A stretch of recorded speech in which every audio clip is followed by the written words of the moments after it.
ఎస్ఐకి వచ్చింది. ఎస్ఐ నుంచి ఇందాక తమ్ముడు శివకుమార్ మాట్లాడుతూ డాక్టర్ బాబాసాహెబ్ అంబేద్కర్ సందేశాన్ని చెప్పి 1956 ఆంధ్ర సమావేశం. ఆ సమావేశం ఎవరి కోసం అయితే డాక్టర్ బాబాసాహెబ్ అంబేద్కర్ పెట్టిండో నేను అనుకుంటున్నా, ఒకవేళ డాక్టర్ బాబాసాహెబ్ అంబేద్కర్ ఆశయాన్ని చివరి వరకు కూడా మీరు మోస్తారని నేను ఆశిస్తున్నాను.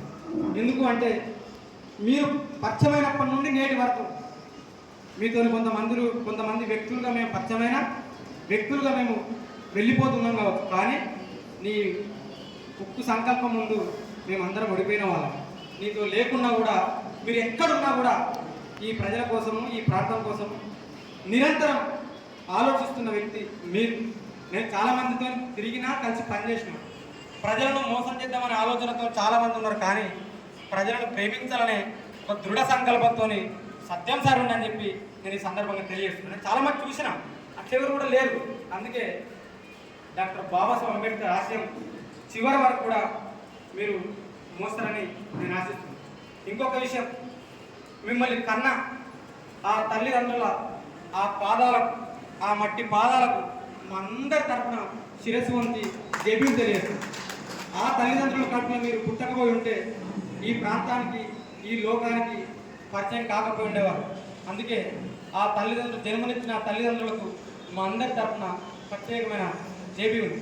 కాబట్టి ప్రియమైన మిత్రులారా, సత్యం సార్ అఖిల రాధ ఫౌండేషన్ పెట్టిండు సత్యం సార్ కోసం కాదు.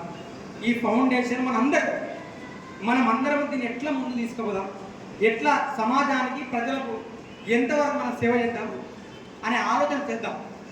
ఏదో అఖిల రాధ ఫౌండేషన్ పెట్టిండి, ఇలా సారీలో మీటింగ్ పెట్టిండు, రేపు మనం వచ్చినామా పోయినామని కాకుండా ఈ ఆర్గనైజేషన్ ఎట్లా ముందుకు తీసుకుపోయి ప్రజలకు మనం ఎంతవరకు సేవ చేద్దామని ఆలోచన చేయాలి.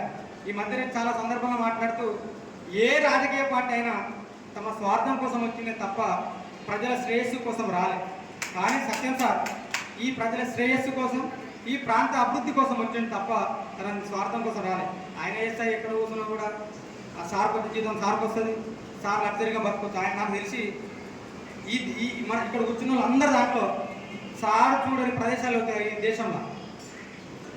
దుబ్బాక నుండి చిన్న చీకోడు నుండి మధ్య భారతం వరకు, ఢిల్లీ, మధ్యప్రదేశ్, అన్ని రాష్ట్రాలు తిరిగిండు. ఆయన బతకాలనుకుంటే హ్యాపీగా బతకచ్చు. కానీ ఈ ప్రాంతం యొక్క రుణం తీర్చుకోవడానికి అఖిల రాజ ఫౌండేషన్ ఆధ్వర్యంలో సారి ప్రజలకు సేవ చేయడానికి ముందుకు వస్తుంది. దీనికి మనం అందరం కూడా సార్తో కలుద్దాం, నిలుద్దాం, ఈ కార్యక్రమాన్ని ముందుకు తీసుకెళ్తాం. సేవ మళ్ళీ మనకు రాదు.